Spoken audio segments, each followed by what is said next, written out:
हमारे खास बुलेटिन 5 बजे 10 रिपोर्टर में आप सभी का स्वागत है और आइए खबरों की शुरुआत करते हैं।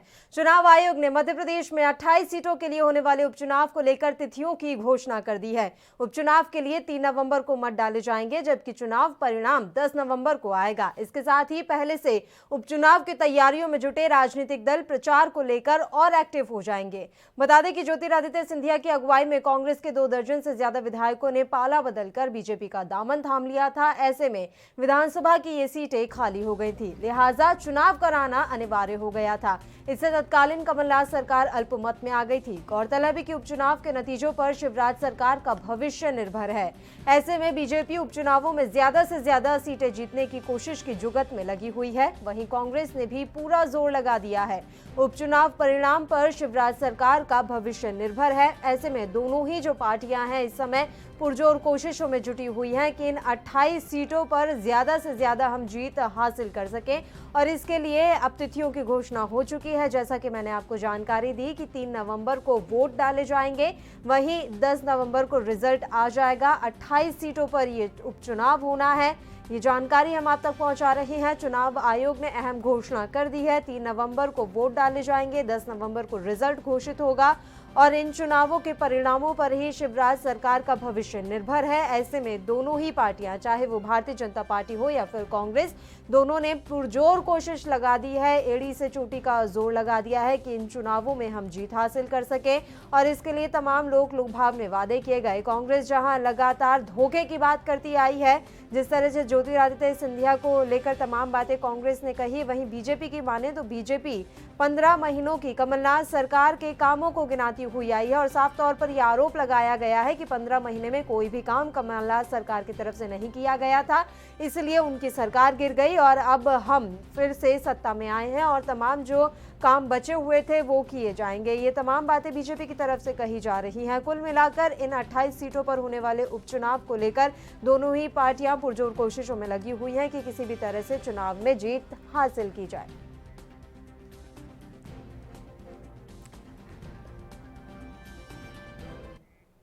और इस खबर पर ज्यादा जानकारी के साथ भोपाल से हमारे संवाददाता तरुण कुमार इस समय लाइव जुड़े हुए हैं। तरुण, पूरी जानकारी हम आपसे चाहेंगे। 28 सीटों पर होने वाले उपचुनाव को लेकर तिथियों की घोषणा हो गई है। 3 नवंबर को मतदान होगा। ऐसे में क्या कुछ तैयारियां नजर आ रही हैं उपचुनावों के मद्देनजर? जी, तैयारियां बहुत बहुत जोरों शोरों से चल रही हैं। और जहां तक हाटपिपलिया देवास के हाटपिपलिया का सवाल है, देवास हाटपिपलिया से बागी विधायक बीजेपी के जो पूर्व विधायक हैं तेज सिंह सेंधव, इन्होंने बागी होने का पूरा निर्णय कर लिया है और उन्होंने ऐलान भी कर दिया है कि अगर बीजेपी मुझे टिकट नहीं देती है तो मैं यहाँ से अपना टिकट बीजेपी से जो है चुनाव लड़ूंगा देवास सीट से। बिल्कुल, और इसके अलावा क्या कुछ जानकारी मिल रही है तरुण, क्योंकि उपचुनाव होना है, ऐसे में दोनों ही पार्टियों के लिए ये साख का विषय है। सबसे ज्यादा शिवराज सरकार का भविष्य निर्भर कर रहा है इन उपचुनावों को लेकर, तो किस तरह से क्या कुछ तैयारियां दोनों पार्टियों की तरफ से देखने को मिल रही हैं? बहुत सारी तैयारियां सभी जगह सभी क्षेत्रों में चल रही है। ज्यादातर सीएम, मुख्यमंत्री और बीजेपी पार्टी सभी जगह अपने दौरे कर रही है। बीजेपी की तरफ से सबसे ज्यादा अत्यधिक दौरे हो रहे हैं और कमलनाथ भी ग्वालियर क्षेत्र में सबसे ज्यादा ध्यान दे रहे हैं। और किस तरह के वादे किए जा रहे हैं दोनों ही तरफ से? वादे चलते रहते हैं। दोनों पार्टियां हर तरीके से वादे कर रही हैं। सभी पार्टियों ने अपना अपना अलग अलग एजेंडा बना रखा है। बिल्कुल तरुण, देखिए वैसे तो ये काफी जल्दबाजी होगी कहना या फिर बताना, लेकिन फिर भी मैं आपसे जानकारी चाहूंगी कि जमीनी हकीकत क्या कुछ कह रही है। जो बयार है, हवा का रुख है, वो किस तरफ ज्यादा नजर आ रहा है?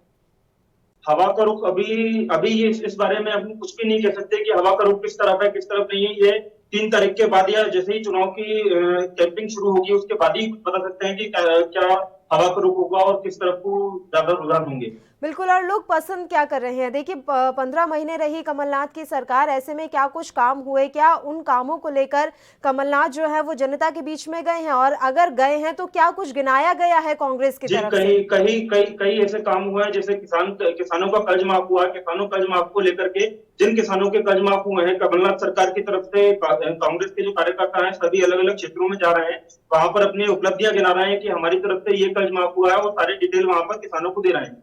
बिल्कुल, और बीजेपी की झोली में क्या कुछ है बताने के लिए? बीजेपी की तरफ से अभी ज्यादा कुछ नहीं। बीजेपी की तरफ से जो है बीजेपी कार्यकर्ता भी यही काम कर रहे हैं, अपनी उपलब्धियां गिना रहे हैं जनता के बीच जाकर। बिल्कुल, किस तरह की उपलब्धियां गिनाई जा रही हैं तरुण उनकी तरफ से, क्योंकि ज़्यादा टाइम हुआ नहीं है, इस बार जो वो सत्ता में आए हैं कुछ ही महीने हुए हैं उनको। ऐसे में ऐसे क्या कुछ काम बीजेपी की तरफ से किए गए? हालांकि योजनाएं काफ़ी सारी शुरू की हैं शिवराज ने, लेकिन क्या जी कुछ ऐसा है बड़े तौर पर, मोटे तौर पर, जो जनता को वाकई में नजर आए? जी, संबल योजना का जहां तक नाम सुना है हमने कई बार। संबल योजना कांग्रेस सरकार आते ही संबल योजना कांग्रेस सरकार ने बंद कर दी थी, लेकिन बीजेपी की सरकार जैसे ही आई, बीजेपी की सरकार ने तुरंत संबल योजना शुरू की। और भी कई ऐसी योजना है जो बिल्कुल, कि कांग्रेस तमाम सरकार के योजनाओं को आते ही लेकर बंद हो गई शिवराज थी। सरकार अपनी सरकार का जो है बखान कर रहे हैं। शुक्रिया तमाम जानकारी तरुण हम तक पहुंचाने के लिए। और अगली खबर पर बढ़ने से पहले हम आपको बसपा सुप्रीमो मायावती की प्रेस वार्ता की तस्वीरें दिखाते हैं। मैं स्वयं आपके समक्ष यानी कि बिहार की जनता के समक्ष उपस्थित नहीं हो पाई हूँ, लेकिन मीडिया के मार्फत अपनी अपील के माध्यम से मैं आप लोगों के करीब हूँ, यानी कि बिहार की जनता के करीब हूँ। और आप सभी से इस अवसर पर विशेष अपील भी है कि आप लोग अपना पूरा ख्याल रखते हुए 3 चरणों में हो रहे मतदान में जरूर बढ़ चढ़कर भाग लें, ताकि आपके विकास व उत्थान हेतु सत्ता की मास्टर चाबी सही हाथों में आ सके। वैसे मुझे पूरा भरोसा है कि ये जो गठबंधन बना है, तो ये खास तौर से जो दबे कुचले लोग हैं, उपेक्षित लोग हैं, मोस्ट बैकवर्ड क्लास के लोग हैं, या अकलियत समाज के जिसमें मुस्लिम की तादाद उधर बहुत ज़्यादा है, और अपर कास्ट में से गरीब लोग हैं, तो इनकी बड़ी उपेक्षा हुई है। किसानों की, मजदूरों की, अन्य मेहनत कश लोग हैं, इनकी बहुत उपेक्षा हुई है। जितनी भी सरकारें बनी हैं तो वो इनके बारे में बड़े बड़े वायदे करती रही, लेकिन किया कुछ नहीं। तो लेकिन मुझे पूरा भरोसा है, ये जो गठबंधन बना है तो ये अति पिछड़े वर्ग के व्यक्ति के नेतृत्व में बना है, श्री उपेंद्र कुशवाहा के नेतृत्व में बना है, जो इनकी दुख तकलीफों को अच्छी प्रकार से समझते हैं। तो मेरी पुनः बिहार की जनता से अपील है कि इन्होंने अभी तक कई गठबंधन को मौका दिया है, उनको आजमाया भी है, लेकिन इनको कुछ राहत नहीं मिली, इनको आगे बढ़ने का मौका नहीं मिला। तो मेरी अपील है कि इस गठबंधन को ये जरूर मौका दें और इसको कामयाब बनाएं, सत्ता में लाएं। और सत्ता में जब ये गठबंधन आ जाता है तो मैं पूरा विश्वास के साथ कह सकती हूँ कि श्री उपेंद्र कुशवाहा जी तो बीएसपी की उत्तर प्रदेश में 4 बार सरकार बनी है, बीएसपी के नेतृत्व में 4 बार सरकार बनी है। तो उत्तर प्रदेश बिल्कुल बिहार से लगा हुआ है, तो उत्तर प्रदेश के पैटर्न पर चलकर तो ये वहाँ पर सर्वजन हिताय व सर्वजन सुखाय की सरकार जरूर चलाएंगे। और इस समय आप लोगों को मालूम है कि किसान है, मजदूर है और अन्य मेहनत कश लोग बड़ी बहुत दुखी हैं विभिन्न समस्याओं को लेकर। तो स्टेट लेवल पर जो स्टेट गवर्नमेंट के हाथ में होता है उनका भी ये समाधान जरूर करेंगे, मुझे इनके ऊपर पूरा भरोसा है। तो मैं पुनः मीडिया के माध्यम से बिहार की जनता से अपील करती हूँ कि वे अपने हितों में, अपने विकास और उत्थान के लिए इस नए बने गठबंधन को जरूर कामयाब बनाएं, सत्ता में जरूर लाएं। ऐसी मेरी बिहार की जनता से पुरजोर अपील है।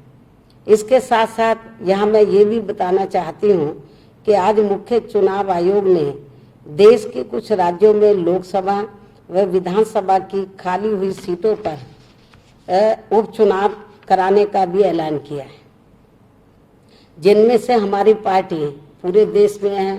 किसी राज्य में लोकसभा का हो रहा है, किसी में विधानसभा का बाई इलेक्शन हो रहा है। तो बसपा सुप्रीमो मायावती को सुना आपने। देखिए, बिहार विधानसभा चुनावों को लेकर रालोसपा यानी कि उपेंद्र कुशवाहा की पार्टी और मायावती की पार्टी के बीच गठबंधन हुआ है, और उसी गठबंधन की जानकारी देने के लिए मीडिया के सामने आज मायावती पेश हुई हैं और उन्होंने तमाम बातें रखी हैं और इस गठबंधन को लेकर भी तमाम बातें कही हैं। और चलिए अब रुक करते हैं अगली खबर का। बिहार विधानसभा चुनावों को लेकर सरगर्मियां अपने चरम पर है। ऐसे में भाजपा और एलजेपी के बीच में जो कुछ भी चल रहा है उसको लेकर लोजपा अध्यक्ष चिराग पासवान गृह मंत्री अमित शाह से आज यानी कि मंगलवार को मुलाकात कर सकते हैं। पार्टी सूत्रों ने ये उम्मीद जताई है कि सीट के मुद्दे पर लोजपा का असंतोष जल्द ही खत्म हो सकता है। भारतीय जनता पार्टी के सीट शेयरिंग फॉर्मूले पर लोक जनशक्ति पार्टी सहमत हो सकती है। सूत्रों के अनुसार पार्टी प्रमुख चिराग पासवान ने सोमवार को बीजेपी अध्यक्ष जेपी नड्डा के साथ सीट शेयरिंग को लेकर बातचीत की थी। इसमें बिहार विधानसभा चुनाव में 27 सीटें प्लस 2 सीटों की बात सामने आई। इसके अलावा नड्डा से एलजेपी के लिए संभावित सीटों पर भी चर्चा की गई। उम्मीद है कि जल्द ही चीजें जो हैं वो हल हो जाएंगी और ये अहम जानकारी मिल रही है। सोमवार को बीजेपी के राष्ट्रीय अध्यक्ष जेपी नड्डा से चिराग पासवान ने मुलाकात की थी और आज अमित शाह से भी मुलाकात की, इस तरह की खबरें मिल रही हैं।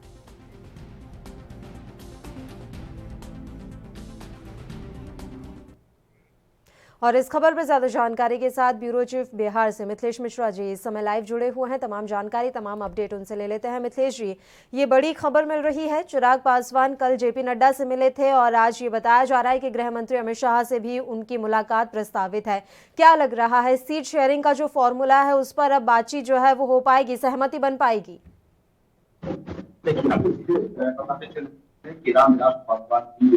खराब की स्थिति में वो पहले कनॉट प्लेस में, दिल्ली के कनॉट प्लेस में मंदिर में गए हैं, वहां जाके प्रार्थना किया है उन्होंने और सीधे तौर पे कह दे कि सियासी राजनीति में उतरने के पहले अपने पिता की बातों को उन्होंने रखा, मंदिर में जाकर के उन्होंने आराधना किया है।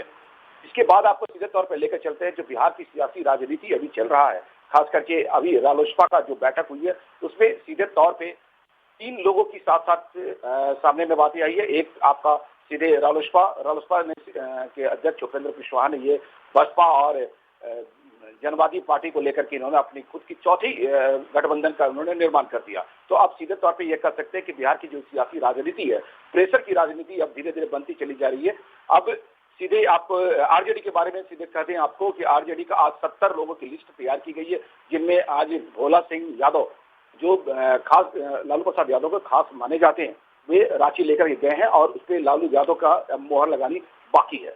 तो अब सीधे तौर पे ये कह सकते हैं कि जो बिहार की सियासी राजनीति है उसमें 4 गठबंधन की सामने में बातें आ रही है। पहले गठबंधन में जो खास करके तेजस्वी की बातें जो सीधे तौर पे आ रहा था, महागठबंधन की बातें कही जा रही थी, उसमें कांग्रेस ने भी तेजस्वी के जो चेहरे हैं उस पर नाराजगी जताते हुए साफ कह दिया है कि जो शख्सियत 9वीं पास है वो शख्सियत सीएम का कुर्सी कैसे लिया जा सकता है। लेकिन अब सीधे ये उपेंद्र कुशवाहा का भी यही बयान था जो अलगाव की स्थिति पैदा किया था। उपेंद्र कुशवाहा ने भी महागठबंधन की जो सामने में बात आई थी उसमें भी इन्होंने यही कहा, आज की जो प्रेस कॉन्फ्रेंस था उसमें भी इनकी बातें सामने में यही आया था कि जो 9वीं पास है वो व्यक्ति शिक्षा, स्वास्थ्य और रोजगार की तरफ कैसे उन्मुख हो सकता है।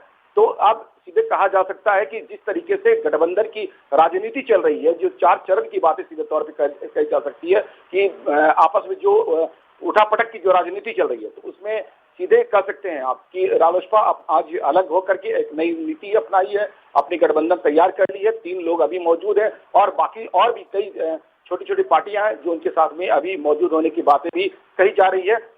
इसके साथ में खास करके जाप सुप्रीमो पप्पू यादव ने भी अपनी एक खुद की गठबंधन उन्होंने बना लिया है और कई छोटी छोटी राजनीतिक पार्टियों को अपने साथ लेकर के चल रहे हैं। और राजग ने भी अपना खुद का जो पार्टी है उनकी एनडीए का जो बना हुआ है वो तो पहले से है ही। तो आप सीधे तौर पे कह सकते हैं कि जो प्रेशर की जो पॉलिटिक्स यहाँ बिहार में चल रहा है उसमें निश्चित तौर पे आने वाला वक्त यानी कि कल विराम देने की बातें कही जा सकती है। खास करके आरजेडी की जो बातें कही जा रही है कि उस पर आरजेडी पे एक मोहर जो लग जाने के बाद में जो सियासी राजनीति की जो 70 सीट की बातें आएगी, उसके बाद कई बातें खुल करके सामने में आने लगेगा कि कौन कौन से सीट पे आरजेडी अपनी खुद की उतारने की प्रयास कर रही है। जी बिल्कुल, शुक्रिया मिथिलेश मिश्रा जी, तमाम जानकारी आपने हम तक पहुंचाई। खबरों का सिलसिला बुलेटिन में लगातार यूं ही जारी रहेगा। फिलहाल एक छोटे से ब्रेक के लिए हम यहाँ रुक रहे हैं, फौरन हाजिर होंगे।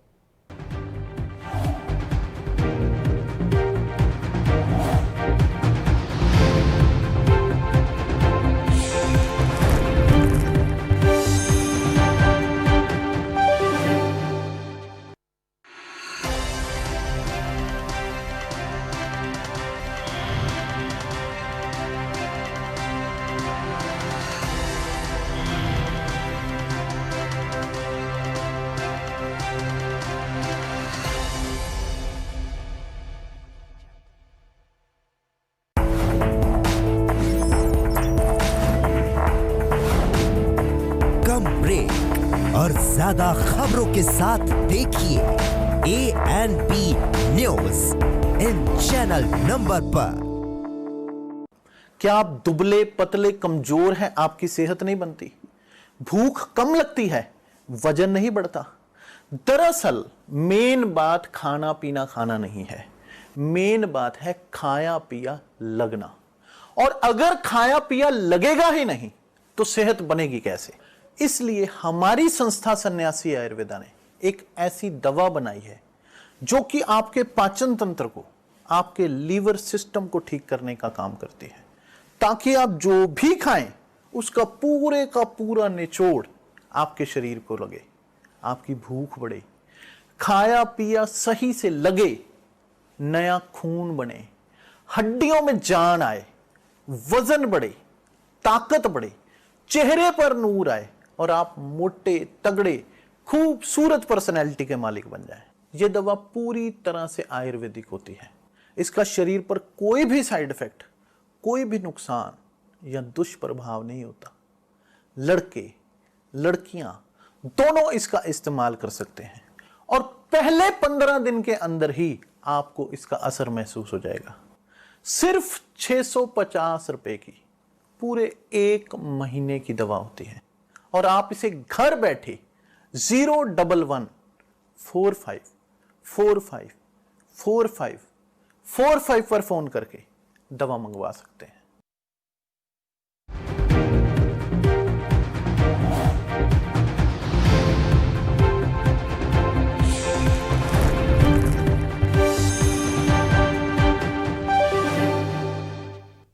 ब्रेक के बाद एक बार फिर से आप सभी का स्वागत है। बढ़ते हैं अगली खबर की ओर। दक्षिण कश्मीर के अनंतनाग जिले में मंगलवार दोपहर को संदिग्ध हथियारबंद आतंकवादियों ने मरहमा इलाके में सुरक्षा बलों पर फायरिंग कर दी। हालांकि हमले में किसी के हताहत होने की कोई सूचना नहीं है। हमले के बाद तुरंत पूरे इलाके को सील कर दिया गया और हमलावरों की तलाश की जा रही है।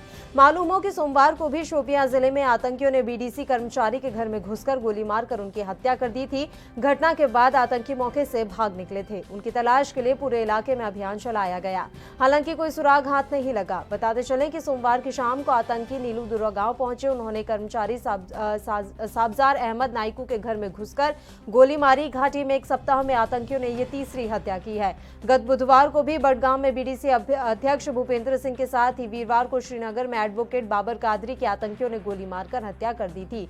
तो इस तरह से लगातार आतंकवादी जो है काफी सक्रिय नजर आ रहे हैं। घाटी में एक के बाद एक इस तरह की हत्याओं को ये आतंकवादी अंजाम दे रहे हैं और आतंकवादियों के निशाने पर इस समय बीजेपी के नेता साफ तौर पर नजर आ रहे हैं और सुरक्षा बलों पर आज ये हमला किया गया है।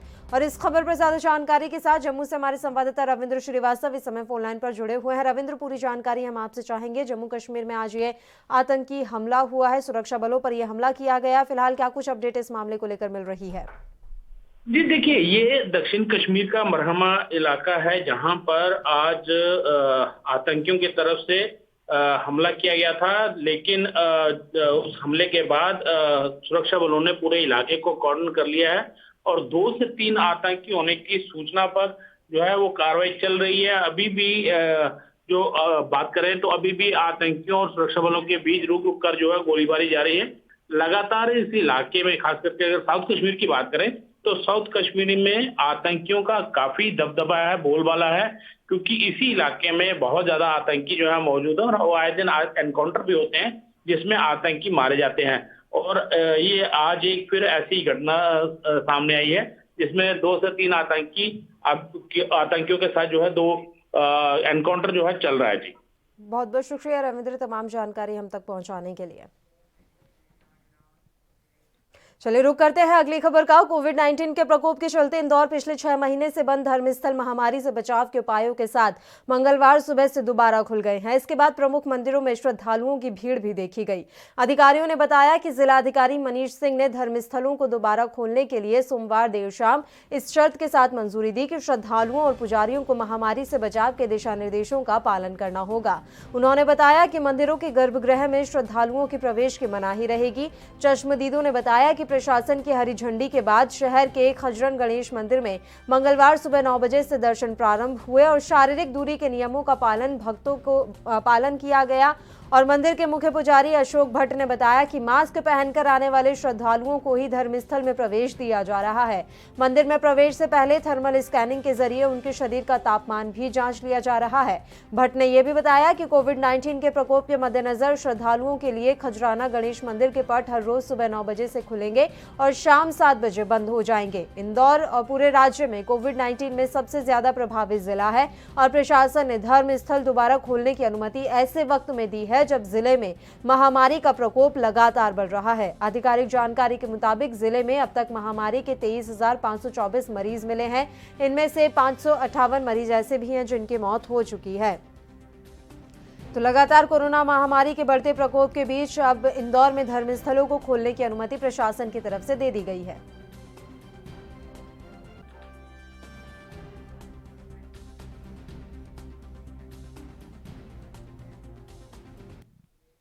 और इस खबर पर ज्यादा जानकारी के साथ इंदौर से हमारे संवाददाता गणेश तिवारी समय लाइव जुड़े हुए हैं। गणेश, पूरी जानकारी हम आपसे चाहेंगे। आज से धर्मस्थलों को खोलने की अनुमति इंदौर में दे दी गई है, किस तरह से क्या कुछ नियमों का पालन आज देखने को मिला? देखिए, बिल्कुल पल्लवी, मैं आपको बताना चाहूंगा कि जहां इंदौर और मध्य प्रदेश में लगातार धार्मिक स्थलों को खोलने के कयास लगाए जा रहे थे, वहां करीब 186 दिनों बाद अब मंदिरों के पट खुल चुके हैं। भक्तों के लिए मंदिर के पट खुले। हालांकि यहाँ पर कोरोना काल में काफी कुछ विशेष सावधानियों को भी ध्यान रखना होगा। साथ ही बिना मास्क पहने किसी भी व्यक्ति को मास्क जरूर पहनना होगा। अगर कोई भी व्यक्ति मास्क पहनकर मंदिर पे प्रवेश नहीं करता है तो उसे मंदिर पे बिल्कुल भी प्रवेश नहीं दिया जाएगा।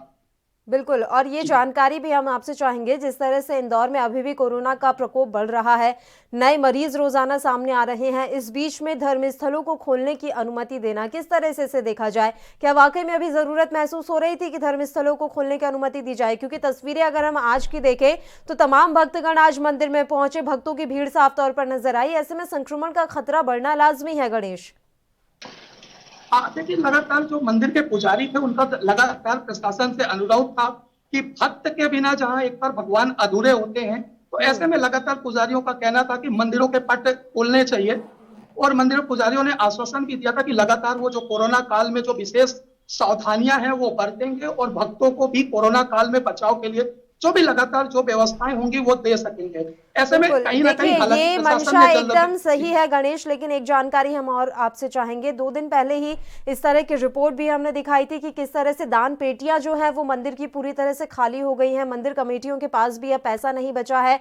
ऐसे में क्या एक बड़ा कारण ये भी माना जाए कि अब मंदिर खोले गए हैं तो दान दक्षिणा वापस आएगी और जो भी मंदिर के काम के लिए पैसा लगाया जाता है उसकी आवक अब हो पाएगी? हाँ, निश्चित तौर पर पल्लवी, आपने सही कहा है कि 6 महीने से मंदिरों के पट बंद थे, तो दान दक्षिणा जो था वो पूरी तरह से बंद था। ऐसे में मंदिरों के जो पुजारी थे वो भी कहीं ना कहीं इस चीज से व्यथित थे और सरकारी खजाना भी पूरी तरह से खाली हो चुका था। हालांकि मध्य प्रदेश में अब उपचुनाव भी हैं, ऐसे में फंड की जो व्यवस्था है वो भी करनी है। तो कहीं ना कहीं ये भी आपका कहना उचित होगा कि लगातार जो ऐसे अड़चने आ रही थी, सामने आ रही थी, तो कहीं ना कहीं मंदिरों को जल्दबाजी खोलते हुए और जो दान दक्षिणा के लिए आपने जो कहा है वो भी सही कहना उचित होगा। बिल्कुल, और अब बड़ा सवाल यह है कि किस तरह से मंदिर प्रशासन तमाम व्यवस्था बनाकर रखेगा, क्योंकि ना सिर्फ मंदिर प्रशासन, अन्य जो धार्मिक स्थल है वहां का प्रशासन भी किस तरह से व्यवस्थाएं बना के रखेगा, क्योंकि जब भी धार्मिक स्थल खुलते हैं तो वहां भक्तों का पहुंचना लाजमी है। और चूंकि अभी ऐसा कोई हम देख पा रहे हैं कि ऐसा कोई कोरोना महामारी ठीक नहीं हुई है, लगातार जो है महामारी बढ़ती जा रही है, संक्रमित मरीज बढ़ते जा रहे हैं। ऐसे में बड़ी चुनौती है प्रशासन के लिए भी और स्वास्थ्य विभाग के लिए भी। बिल्कुल पल्लवी, आपका कहना सही है। देखिए, लेकिन हम कोरोना काल में व्यवस्था की बात करें तो जो गाइडलाइन आई है, गाइडलाइन के हिसाब से 1 घंटे में 160 लोगों को ही अनुमति दर्शन करने की मिलेगी। हालांकि भक्तजन किसी तरह से किसी तरह का भेंट, फल फूल ऐसी चीजें अर्पित नहीं कर पाएंगे। उन्हें एक रसीद कटाकर ही अगर कोई भेंट अर्पण करता है तो मंदिर में जाकर मंदिर के पुजारी ही उस चीज को करेंगे। कोई भी व्यक्ति मंदिर के गर्भगृह में प्रवेश नहीं कर पाएगा। एक स्वचालित लाइन होगी जिसमें सोशल डिस्टेंसिंग का ख्याल रखते हुए लगातार सोशल डिस्टेंसिंग के साथ भक्तों का प्रवेश होगा और स्वचालित रूप से दर्शन करके उन्हें मंदिर से प्रस्थान करना होगा। बिल्कुल। और अगर आज की बात करें, इंदौर में किस तरह से क्या कुछ नज़ारा देखने को मिला गणेश? धार्मिक स्थल खोले गए हैं तो किस तरह से लोगों की भीड़ वहां पर नजर आई, चाहे वो मंदिर हो, मस्जिद हो, चर्च हो, कैसे भक्त वहां पर पहुंचे, व्यवस्थाएं क्या कुछ रही, पूरी जानकारी हम आपसे चाहेंगे। आज किस तरह से क्या कुछ नज़ारा रहा? आप देखिए, सबसे पहले तो भक्तों में कहीं ना कहीं खुशी निश्चित तौर पर दिखी, क्योंकि काफी दिनों से मंदिर के पट बंद थे। ऐसे में जो भक्त, कुछ भक्त ऐसे भी थे जो प्रतिदिन मंदिर में दर्शन करने के लिए जाते थे, तो कहीं ना कहीं मंदिर में व्याकुल थे वो भगवान के दर्शन करने के लिए। 186 दिनों बाद मंदिर के पट खुले तो उनमें कहीं ना कहीं खुशी थी। हालांकि कोरोना, अगर हम मध्य प्रदेश में बात करें तो इंदौर में सबसे ज्यादा कोरोना से प्रभावित है और लगातार कोरोना का कहर बढ़ रहा है, तो ऐसे में कहीं ना कहीं उनके मन में डर भी है। हालांकि प्रशासन ने मंदिर के दर्शन की बात करें तो काफी अच्छी व्यवस्थाएं अभी हाल फिलहाल कर रखी है, ताकि ज्यादा भीड़ नहीं हो, सोशल डिस्टेंसिंग के साथ लोग आ पाए और मंदिर में भगवान के दर्शन कर लाभ अर्जित कर पाए। बिल्कुल, बहुत बहुत शुक्रिया गणेश तमाम जानकारी हम तक पहुंचाने के लिए। तो इंदौर में तमाम धार्मिक स्थलों को खोल दिया गया है, हालांकि जो भी गाइडलाइन है उनका पालन करना अनिवार्य रहेगा। फिलहाल एक छोटे से ब्रेक के लिए हम यहाँ रुक रहे हैं, फौरन हाजिर होंगे।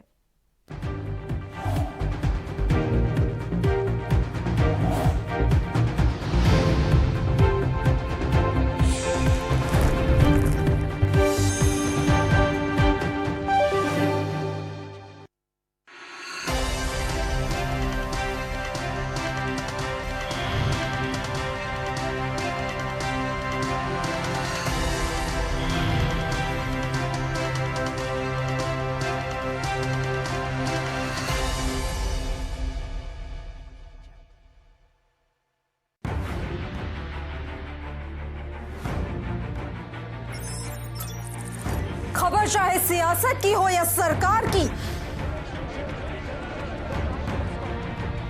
खबर चाहे भ्रष्टाचार की हो या गुनहगार की, दिन भर में क्या रहा देश जगत का हाल, किस मुद्दे ने बनाई किसकी सरकार, रखते हैं हम सब पर नजर, पहुंचाते हैं हम हर खबर। हम हैं ANB न्यूज। क्या आप दुबले पतले कमजोर हैं, आपकी सेहत नहीं बनती, भूख कम लगती है, वजन नहीं बढ़ता? दरअसल मेन बात खाना पीना खाना नहीं है, मेन बात है खाया पिया लगना। और अगर खाया पिया लगेगा ही नहीं तो सेहत बनेगी कैसे? इसलिए हमारी संस्था सन्यासी आयुर्वेदा ने एक ऐसी दवा बनाई है जो कि आपके पाचन तंत्र को, आपके लीवर सिस्टम को ठीक करने का काम करती है, ताकि आप जो भी खाएं उसका पूरे का पूरा निचोड़ आपके शरीर को लगे, आपकी भूख बढ़े, खाया पिया सही से लगे, नया खून बने, हड्डियों में जान आए, वजन बढ़े, ताकत बढ़े, चेहरे पर नूर आए और आप मोटे तगड़े खूबसूरत पर्सनैलिटी के मालिक बन जाएं। यह दवा पूरी तरह से आयुर्वेदिक होती है। इसका शरीर पर कोई भी साइड इफेक्ट, कोई भी नुकसान या दुष्प्रभाव नहीं होता। लड़के लड़कियां दोनों इसका इस्तेमाल कर सकते हैं और पहले 15 दिन के अंदर ही आपको इसका असर महसूस हो जाएगा। सिर्फ 650 रुपए की पूरे 1 महीने की दवा होती है और आप इसे घर बैठे 01145454545 पर फोन करके दवा मंगवा सकते हैं।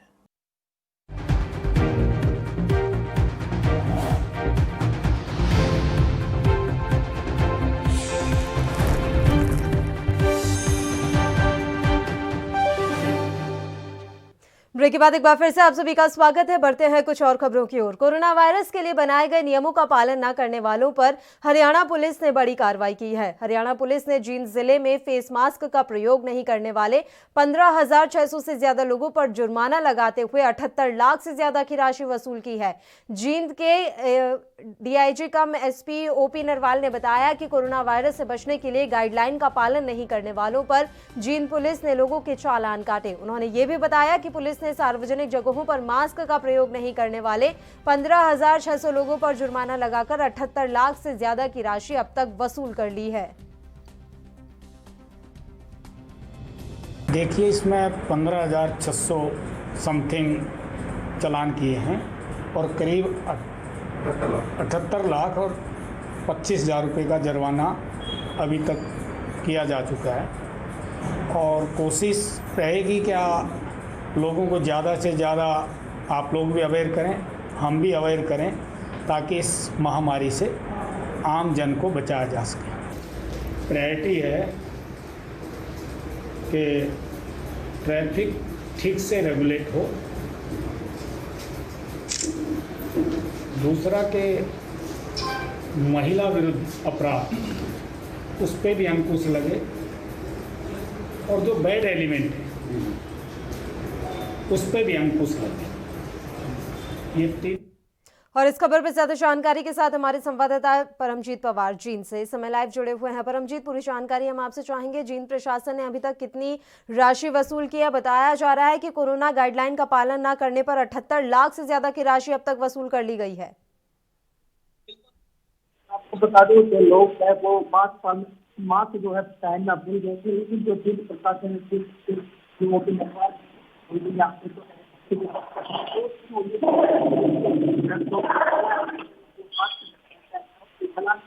जो मास्क नहीं पहनता और उनसे जो है 500 रुपये की चालान किए गए हैं और जिले की बात की जाए तो 15,000 से ज्यादा लोगों को चालान करते गए हैं। उनमें से जो है 78 लाख रुपए की जो है राशि इकट्ठी हुई है चालान से। और जो लोग हैं उनको मास्क पहनने के लिए बोला भी गया है। अगर कुछ लोग जो मास्क नहीं पहनते उनको जो है 500 रुपये जुर्माना भी दिया जाएगा। बात की जाए मेडिकल जो भी जो जगह है उनसे जो है मास्क पहनना अनिवार्य है। हालांकि जो स्वास्थ्य विभाग की गाइडलाइन है कि आप मास्क पहनिए और सोशल डिस्टेंस का पालन करिए कोरोना वायरस के चलते, लेकिन जो लोग हैं वो कहीं न कहीं मास्क पहनना भूल गए हैं। और हालांकि जो जिला प्रशासन द्वारा जो है कदम उठाया गया है और जो लोग जो मास्क नहीं पहनते उनके चालान भी काटे गए हैं और जो लोग हैं वो मास्क पहनना भूल गए थे, लेकिन जिला प्रशासन ने दोबारा उनको याद दिला दिया है। बहुत बहुत धन्यवाद परमजीत तमाम जानकारी हम तक पहुंचाने के लिए। और वहीं छत्तीसगढ़ के बिलासपुर कोटा शहर में इन दिनों कोरोना के बढ़ते संक्रमण के कारण लॉकडाउन है।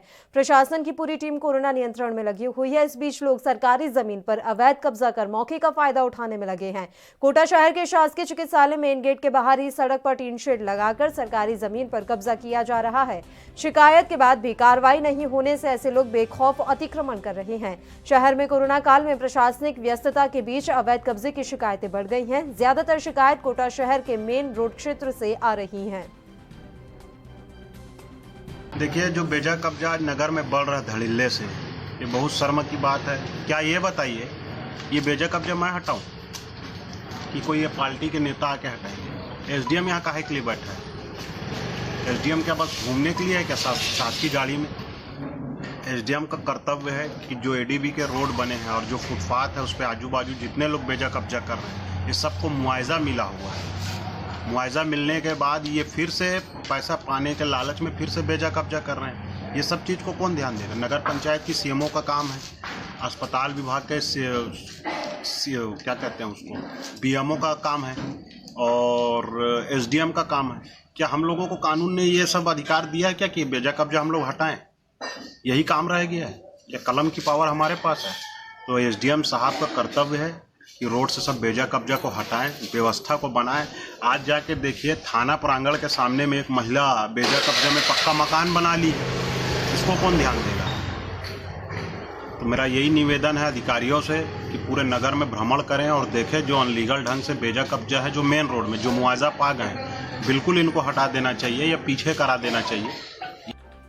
और इस खबर पर ज्यादा जानकारी के साथ हमारे संवाददाता रितेश गुप्ता इस समय फोन लाइन पर जुड़े हुए हैं। रितेश, पूरी जानकारी हम आपसे चाहेंगे। बताया जा रहा है कि बिलासपुर में लगातार अवैध कब्जे किए जा रहे हैं, अतिक्रमणकारी कब्जे को बढ़ाते ही जा रहे हैं।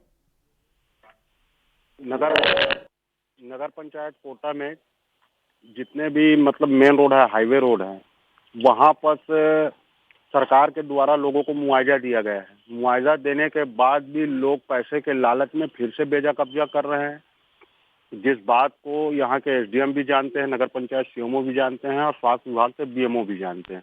उसके बाद लोग ठेला रख के वहाँ पर बेजा कब्जा कर रहे हैं, जिसमें आने जाने आवागमन में बहुत दिक्कत हो रहा है। फिर भी कोई अधिकारी के कान में जू तक नहीं रेंग रहा है। और उसके बाद कुछ भाजपा भी के यहाँ नेता हैं जो अवैध ढंग से रोड में ही बेजा कब्जा करके पक्के मकान बना लिए हैं। और इसकी शिकायत पहले भी हो चुकी है, कई बार हो चुका है, फिर भी अधिकारी इस पर ध्यान नहीं देते। धन्यवाद रितेश, तमाम जानकारी हम तक पहुंचाने के लिए। तो बिलासपुर में लगातार जो अवैध कब्जे हैं वो बढ़ते ही जा रहे हैं। प्रशासनिक व्यस्तता के चलते जो अतिक्रमणकारी हैं इस मौके का फायदा उठा रहे हैं और इस तरह के अवैध कब्जे किए जा रहे हैं। बिहार के एक और कलाकार की मुंबई में संदेहास्पद परिस्थितियों में मौत हो गई है। मृतक कलाकार का नाम अक्षत उत्कर्ष है, जो मुंबई में फिल्म इंडस्ट्री में कार्यरत थे। जानकारी के मुताबिक अक्षत बॉलीवुड के नवोदित कलाकार थे। वह मूल रूप से बिहार के मुजफ्फरपुर के सिकंदरपुर के रहने वाले थे। मृतक के परिजनों ने अक्षत उत्कर्ष की संदेहास्पद मौत के बाद हत्या का आरोप लगाया है। मृतक के मामा रंजीत सिंह ने बयान देते हुए कहा कि रविवार की रात 9 बजे अक्षत के पिता से बात हुई थी, लेकिन इसके बाद देर रात उसकी मौत की ही खबर मिली। इसके साथ ही अक्षत के मामा ने मुंबई पुलिस पर भी सहयोग न करने का आरोप लगाया है। अक्षत मूल रूप से मुजफ्फरपुर के सिकंदरपुर के रहने वाले थे और विजयंत चौधरी उर्फ राजू चौधरी के बेटे थे। उनका शव मुंबई से कुछ देर आज सुबह ही पटना एयरपोर्ट पर पहुंचा। अक्षत के परिजनों का आरोप है कि मुंबई पुलिस ने इस मामले में किसी भी तरह का सहयोग नहीं किया है। साथ ही किसी भी तरह की अभी तक कोई प्राथमिकी भी दर्ज नहीं की गई। फिलहाल इस घटना के बारे में विस्तृत जानकारी की अभी प्रतीक्षा की जा रही है। आपको हम जानकारी दे दें कि इससे पहले भी मुंबई में ही बिहार के रहने वाले बॉलीवुड के स्टार एक्टर में शुमार सुशांत सिंह राजपूत की भी संदेहास्पद मौत हो चुकी है और उनकी मौत की गुत्थी भी अभी तक नहीं सुलझ पाई है। इस बीच एक और एक्टर की मौत हो गई है और उनके परिजनों ने भी हत्या का ही आरोप लगाया है। तो ये तमाम अहम जानकारी हम आप तक पहुंचा रहे हैं। एक अहम खबर, बिहार के रहने वाले एक और बॉलीवुड एक्टर की मौत हो गई है। हालांकि ये अभी स्ट्रगल कर रहे थे, इंडस्ट्री में पैर जमाने की कोशिश अक्षत की तरफ से की जा रही थी। और इस खबर पर ज्यादा जानकारी के साथ हमारे संवाददाता सत्यप्रकाश सोनी मुंबई से इस समय फोन लाइन पर जुड़े हुए हैं। सत्यप्रकाश, पूरी जानकारी हम आपसे चाहेंगे। देखिए, अभी एसएसआर केस सुलझा नहीं था कि एक और बॉलीवुड एक्टर की मौत का मामला सामने आया है। बताया जा रहा है कि अक्षत की भी संदेहास्पद परिस्थितियों में मौत हुई है। जी पल्लवी, देखिए आज जो है मुंबई पुलिस के लिए एक बड़ी आहत भरी खबर है। जिस तरह से बिहार के एक और एक्टर्स की जो मौत हुई है, संदेहास्पद मौत हुई है। अब उनके परिवार का कहना है कि पूरे मामले में जिस तरह से सुशांत की मौत हुई है, ठीक उसी तरह से इस पूरे मामले में भी एक लड़की है, मतलब उनकी प्रेमिका की अगर बात करें, स्नेहा चौहान की साफ तौर पे बात सामने आ रही है। आपको बताते कि उत्कर्ष की जो है मौत हुई है वो उनके घर में रविवार देर रात करीब 11:30 बजे उनकी गर्लफ्रेंड ने ही उनको परिवार को सूचना दी थी कि उनकी मौत हो गई है। उन्होंने फांसी लगा लिया है। हालांकि अब पूरा मामला जो है मुंबई पुलिस, जो अम्बोली पुलिस है, वो लगातार जांच कर रही है। लेकिन जिस तरह से अब जो उनके परिवार का आरोप लगाया जा रहा है कि उत्कर्ष की मौत नहीं हुई बल्कि उनकी हत्या की गई है, तो जाहिर तौर पर मुंबई पुलिस के लिए एक बड़ा चुनौती एक बार फिर से हो रहा है। जी बिल्कुल, और देखने वाली बात रहेगी कि इस केस में क्या कुछ मुंबई पुलिस की तरफ से किया जाता है। बहुत बहुत धन्यवाद सत्यप्रकाश, तमाम जानकारी हम तक पहुंचाने के लिए। उधर उत्तराखंड के रुड़की के सुनहरा में भूमाफिया और वन माफिया की मिली भगत से 15 पेड़ काटने की परमिशन लेकर आम के हरे भरे तकरीबन 3 दर्जन से भी ज्यादा पेड़ काट दिए गए। काशीपुरी के रोड से सटे बाग में रोज रात को हरे आमों के पेड़ों पर आरी चलती रही और वन विभाग के अधिकारी आंखें मूंदे रहे। जब तकरीबन 30 से भी ज्यादा पेड़ काट दिए गए, उसके बाद वन विभाग के अधिकारियों ने मामले में संज्ञान लेते हुए भूमि मालिक के खिलाफ कार्यवाही की बात कही है। बताया यह जा रहा है कि बाग के मालिक रुड़की के जाने माने उद्योगपति शरद गुप्ता हैं और बाग को काटने वाला ठेकेदार बैडपुर का बताया जा रहा है। फिलहाल वन माफिया चंद कटे हुए पेड़ मौके पर छोड़कर फरार हो गए। वहीं बाग मालिक भी मीडिया के संपर्क से दूर बताया जा रहा है। सुनहरा की बात कर रहे हैं ना जी। सुनहरा में जो आम का बाग वो काटा जा रहा है, वहाँ हमने 15 पेड़ की परमिशन दिया था। उसने एक्स्ट्रा पेड़ काट दिए हैं और जिसके लिए उसके खिलाफ मुकदमा भी हमने दर्ज कर दिया है। तो जितना भी उसने एक्स्ट्रा पेड़ काटा उसके खिलाफ उसकी विरुद्ध कार्रवाई की जाएगी। उधर यूपी के सहारनपुर के देवबंद में कासिमपुरा रोड स्थित फार्म हाउस पर किशोरी के साथ दुष्कर्म किए जाने का मामला प्रकाश में आया था। पुलिस ने पीड़ित परिजनों की तहरीर पर आरोपी के विरुद्ध पोक्सो एक्ट के तहत केस दर्ज किया था, जिसके बाद त्वरित कार्रवाई करते हुए टीम गठित कर मुख्य आरोपी को गिरफ्तार कर लिया गया है। कोतवाली क्षेत्र में एक व्यक्ति तहरीर देकर आरोप लगाने आया था कि मोहल्ला गद्दीवाड़ा निवासी व्यक्ति 2 दिन पूर्व उसकी 15 वर्षीय बेटी को बहला फुसलाकर हाशिमपुर रोड स्थित अपने फार्म हाउस पर ले गया, जहां उसने बेटी के साथ दुष्कर्म किया। आरोप है कि उसने किसी को बताए जाने पर बेटी को जान से मारने की धमकी भी दी है। बाद में बेटी किसी तरह घर पहुंची और घटना के संबंध में जानकारी दी। पीड़ित व्यक्ति का यह भी आरोप है कि उक्त आरोपी ने बेटी को शादी का झांसा देकर हवस का शिकार बनाया। ये देवबंद थाना क्षेत्र के अंतर्गत दिनांक 26 तारीख को एक सूचना मिली थी कि एक नाबालिग लड़की के साथ रेप हुआ है। उसमें उनके घर वालों के द्वारा तहरीर दी गई थी, जिसके ऊपर तुरंत से मुकदमा दर्ज कर लिया गया था और तुरंत से टीम उसकी गिरफ्तारी के लिए लगा दी गई थी। उसी क्रम में कल जो मुख्य अभियुक्त जो उसका था, जिसका नाम अथर तकीर है, जो करीब उम्र 45 वर्ष का है, उसको कल गिरफ्तार करके जेल भेजा गया। ये पहले से एक दूसरे के परिचित थे और इसके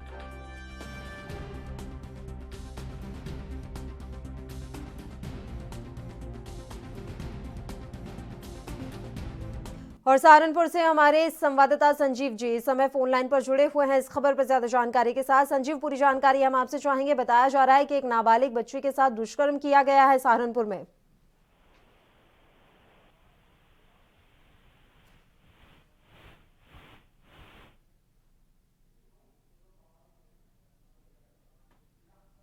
और संजीव की आवाज हम तक नहीं पहुंच पा रही है, हम फिर से उनसे जुड़ने की कोशिश करेंगे। तो ये पूरी जानकारी मिल रही है, उत्तर प्रदेश में लगातार बेटियों के साथ इस तरह की घटनाएं सामने आ रही हैं, दुर्व्यवहार किया जा रहा है और उसी कड़ी में सहारनपुर से भी अब दुष्कर्म का एक मामला सामने आया है। यहाँ एक नाबालिग के साथ दुष्कर्म किया गया। आरोपी अपने फार्म हाउस पर नाबालिग को ले गया, वहां उसके साथ दुष्कर्म किया गया और उसके बाद किसी तरह से जो नाबालिग है वो अपने घर पहुंची और परिजनों को पूरी आपबीती सुनाई। फिलहाल तहरीर दे दी गई है। वहीं ये जानकारी मिल रही है कि आरोपी को गिरफ्तार कर लिया गया है। जहां सरकार के द्वारा संपूर्ण देश में बिजली विभाग के निजीकरण की योजना बनाई जा रही है, वहीं इसके विरोध में पूरे भारतवर्ष के बिजली विभाग के जो कर्मचारी हैं वो प्रदर्शन भी कर रहे हैं। बात उत्तर प्रदेश के गोरखपुर की कर लेते हैं, जहां बिजली विभाग के कर्मचारियों ने सड़कों पर हाथों में मशाल लेकर एक जुलूस निकाला और सरकार विरोधी नारे लगाते हुए मोहद्दीपुर चौक से लेकर नगर निगम गांधी प्रतिमा के पास आकर सड़क पर बैठकर ऊर्जा मंत्री वापस जाओ के नारे लगाए। तो मशाल जुलूस बिजली विभाग के कर्मचारियों के द्वारा निकाला गया है। ये जानकारी मिल रही है कि बिजली विभाग के तथाकथित निजीकरण के विरोध में ये मशाल जुलूस निकाला गया है। ये आरोप है बिजली विभाग के कर्मचारियों का कि बिजली विभाग का निजीकरण किया जा रहा है और इससे कर्मचारी काफी आहत है।